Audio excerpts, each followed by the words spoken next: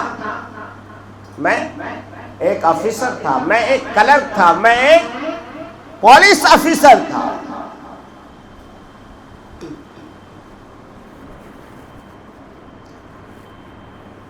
ایک بہت بڑا پولیس آفیسر میرے پاس ایک بار آیا. حقیقت کیا ہے مجھے نہیں معلوم ہے، مگر میں عبرت لینے کے لیے آپ سے یہ شیئر کر رہا ہوں. نوجوانی کے عمر میں آیا اور اس نے ایک ایسی بیماری بتائی. میں حیران رہا. میں بولا یار یہ کم سے کم 60-70 سال کے بعد یہ بیماریاں تو آتی ہیں لوگوں کو، آپ کی عمر تو 22-23، ابھی شادی بھی نہیں ہوئی، یہ کیسے ہو گیا؟ پھر میں نے کہا کہ آپ بتائیے کہ آپ کیا کیا کرتے ہیں. وہ ساری رودات جب بتایا تو میں نے کہا دیکھو اس کا علاج حکمت میں نہیں ہے، اس کا علاج نہ یونانی میں ہے نہ ایلوپیتھ میں ہے، اس کا علاج اللہ کے دروازے میں، اللہ سے معافی مانگو. یعنی اس کو یہ ہاتھ کانپنے کی بیماری ہے، وہ سائن نہیں کر سکتا تھا. یہ میرے ساتھ کا واقعہ ہوا ہے، میرے سامنے کی بات ہے. کیونکہ ریشے کی بیماری کا علاج ہم کرتے ہیں اور الحمدللہ کامیاب علاج ہے. دردوں کا علاج کرتے ہیں تو اس کو کسی نے کہا کہ بہت بڑے حکیم ہیں، ان کے ہاں آپ چلے جائیے، ہو سکتا ہے. تو ہم نے کوشش کی. اس کے بعد پھر میرے دل میں خیال آیا ہو سکتا ہے کہ اس نے اس ہاتھ سے کوئی غلط رپورٹ بنائی جس سے کوئی مظلوم، کوئی مجبور، کوئی بوڑھا، کوئی جوان جو ہے اس کی رپورٹ کی وجہ سے اس کی زندگی تباہ ہوئی ہے. اس کی آہی سے لگ کر کے اس کو یہ بیماری آ گئی کہ آج وہ سائن تک نہیں کر سکتا. پیسے نکالنے کے لیے اپنے سائن سے مجبور ہو گیا. اچھے رینک آفیسر. تو یہ ہاتھ قیامت کے روز گواہی دے گا اللہ کے سامنے، بولے گا ہی. اور آج کل کوئی مشکل کام نہیں ہے. آج کل ٹیکنالوجی نے، آج کل سائنس نے یہ ثابت کر دیا ہے کہ انسان کا ہاتھ آرام سے بات کر سکتا ہے.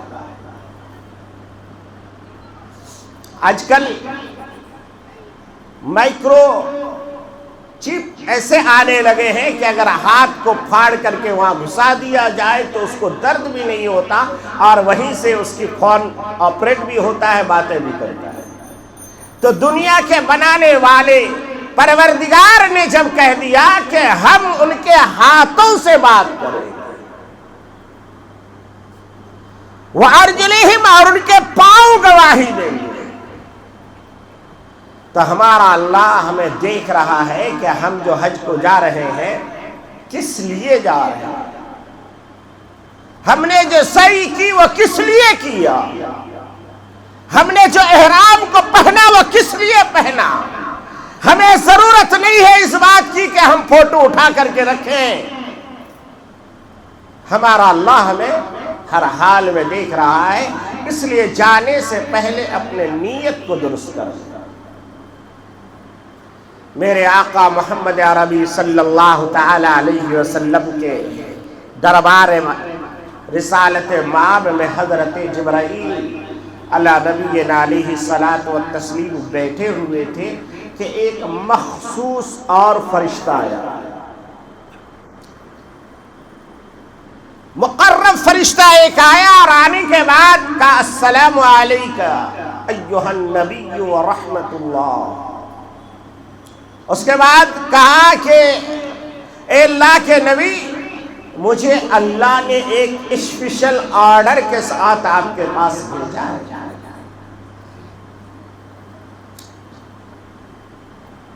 کہا کہ آپ کو اختیار اللہ نے دیا ہے کہ آپ رسول عبد بننا چاہتے ہیں یا رسول ملک بننا چاہتے ہیں. غور کیجئے گا اس بات. صرف ایک ہی نبی ایسے ہیں جن کو یہ اختیار دیا گیا کہ آپ رسول عبد یعنی غلام رسول بننا چاہتے ہیں یا بادشاہ رسول بننا چاہتے ہیں؟ کیونکہ رسولوں میں بہت سارے بادشاہ بھی ہوئے اور رسول بھی ہوئے، جیسے کہ حضرت داؤد علیہ نبینا علیہ الصلاۃ والتسلیم ہے، حضرت سلیمان علیہ الصلاۃ والتسلیم ہے، یہ بادشاہ بھی ہے رسول بھی ہے۔ میرے آقا کو اللہ نے پوچھا کہ اللہ اے نبی بتائیے آپ، حضرت جبرائیل سامنے بیٹھے تھے، اللہ کے نبی نے جبرائیل کی طرف دیکھا سوالیہ نشان سے کہ جبرائیل بتاؤ مشورہ دو، زبان سے نہیں کہا، حضرت جبرائیل کی طرف ایسا دیکھا کہ اللہ کے نبی کے منشا کو جبرائیل سمجھ گیا۔ حضرت جبرائیل نے بھی زبان سے نہیں کہا، ہاتھ سے اشارہ دیا، ہاتھ سے اشارہ دیا۔ کیوں؟ میرے نبی صلی اللہ علیہ وسلم کو یہ پسند تھا کہ ایک دن کھانا کھاؤں تو دوسرا دن بھوکا رہوں، تاکہ کھا لوں تو اللہ کا شکر ادا کرو اور جب بھوکا رہو تو پھر صبر کر لو، دونوں نعمتیں مجھے مل جائے۔ اسی لیے محدثین کرام فرماتے نبی رحمت صلی اللہ تعالی علیہ وسلم نے ساری زندگی میں کبھی بھی 3 وقت کا کھانا نہیں کھایا، بلکہ 2 وقت کا بھی نہیں، اگر دوپہر میں مل گیا تو شام کو بھوکا، شام میں کھایا تو دوپہر کا بھوکا۔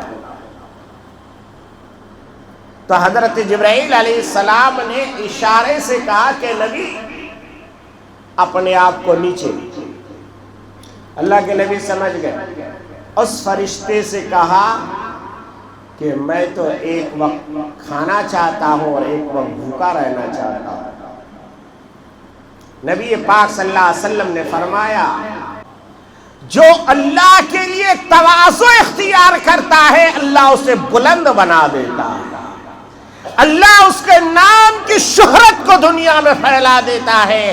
اس لیے آپ نے دیکھا ہوگا جو اللہ والے ہیں وہ اپنے آپ کو چھپانا چاہتے ہیں، مٹانا چاہتے ہیں، مگر دیکھیے کہ اللہ تبارک و تعالی ان کے نام کا ڈنکا سارے عالم میں بجواتے ہیں۔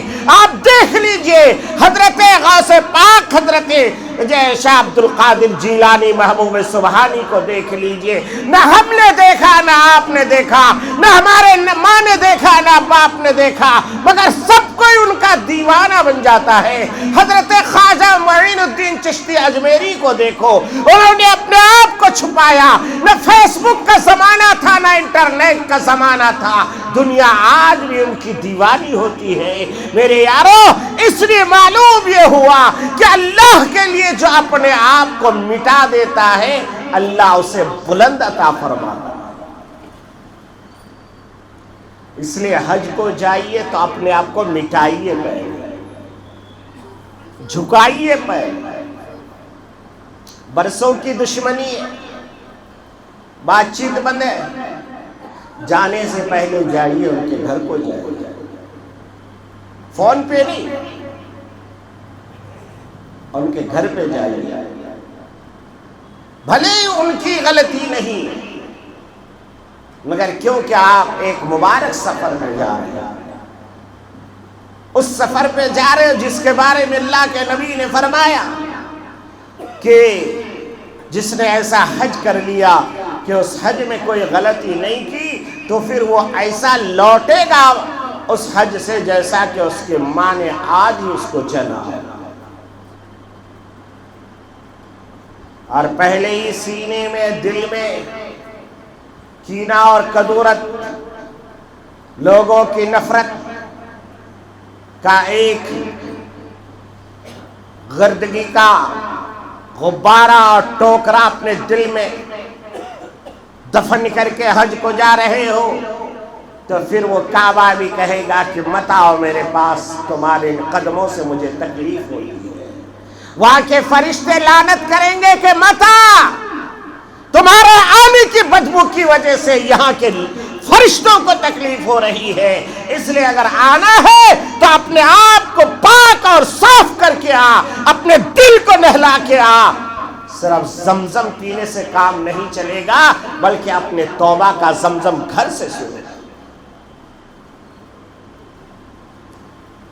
پتہ چلا حج کو جانے سے پہلے حج کی تیاری ایسی کرنی کہ آپ کی نظر میں کوئی آپ کا دشمن نہیں ہونا چاہیے، سب سے معافی تلافی.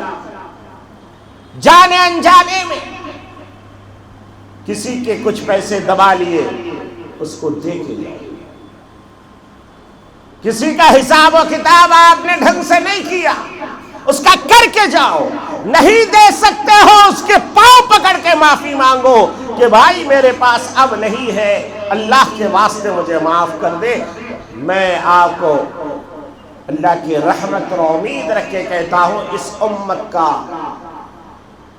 سخت سے سخت دل انسان بھی جب آپ اس کے پاس جاتے ہو تو وہ نبی کی واسطے سے اس کو معاف بھی کر دیتا ہے.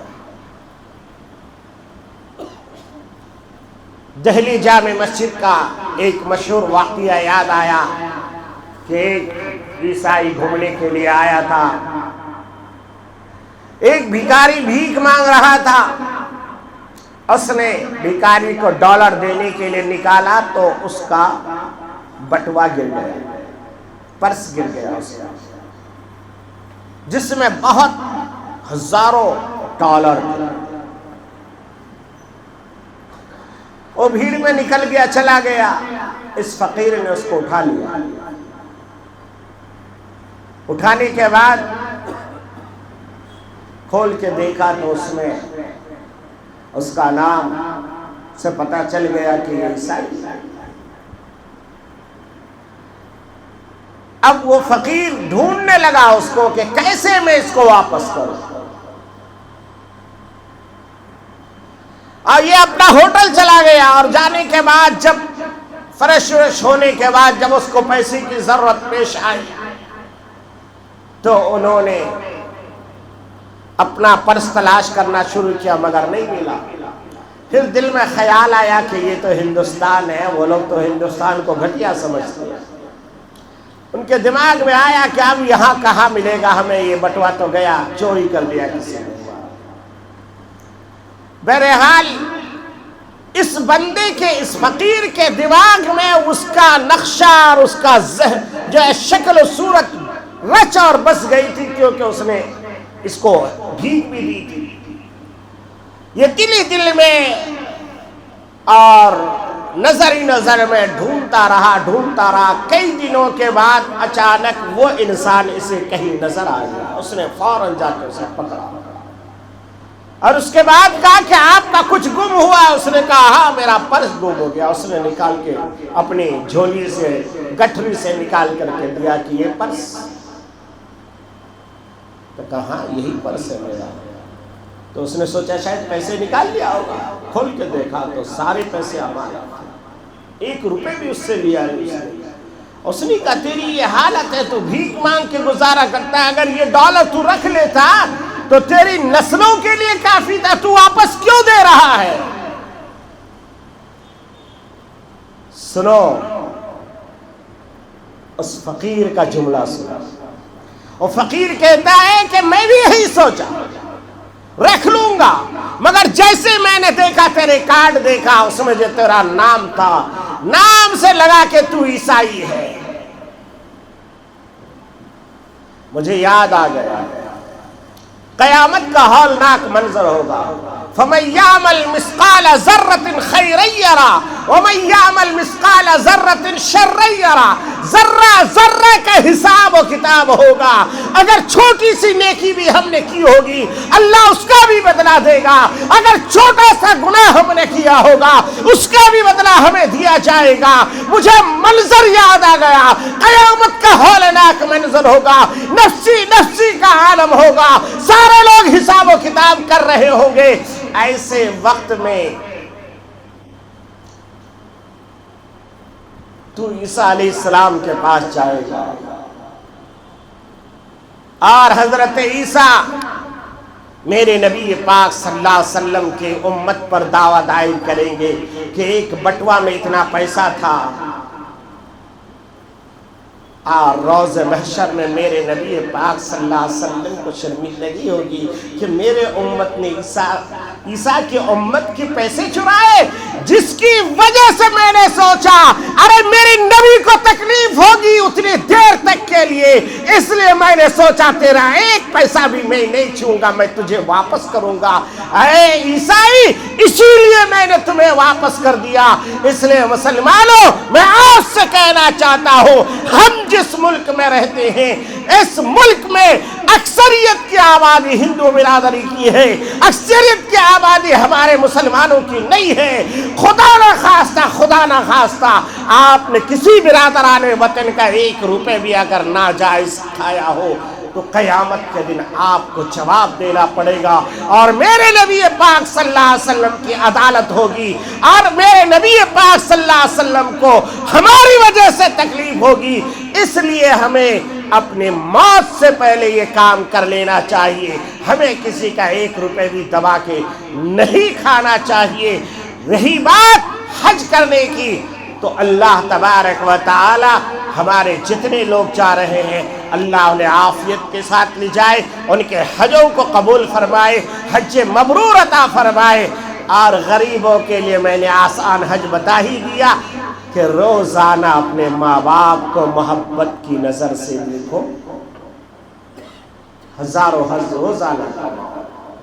گھر سے باہر نکلے، کیا مانگتے ہیں آپ کے ماں باپ؟ کچھ مانگتے ہیں؟ میں نے آج تک نہیں دیکھا کسی ماں باپ کو جو اپنے بچوں سے کچھ مانگا۔